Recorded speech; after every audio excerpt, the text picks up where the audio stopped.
Welcome back અને આગળ વાત કરીએ તો રાજ્યમાં ઠંડીનો ચમકારો યથાવત જોવા મળ્યો છે। 10 થી 15 કિલોમીટર પ્રતિ કલાકની ગતિએ પવન ફૂંકાઈ રહ્યો છે તો નલિયામાં સૌથી ઓછું તાપમાન 11 ડિગ્રી નોંધાયું છે। વડોદરામાં 13.1 ડિગ્રી જ્યારે ડીસામાં 13.9 ડિગ્રી તાપમાન નોંધાયું છે।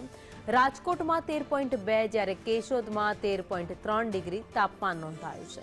મહુવામાં 14.1 ડિગ્રી જ્યારે કંડલામાં 14.4 ડિગ્રી તાપમાન નોંધાયું છે। ભુજની વાત કરીએ 14.7 ડિગ્રી જ્યારે સુરેન્દ્રનગરમાં 15.1 ડિગ્રી તાપમાન નોંધાયું છે અને અમદાવાદમાં 15.5 ડિગ્રી તાપમાન નોંધાયું।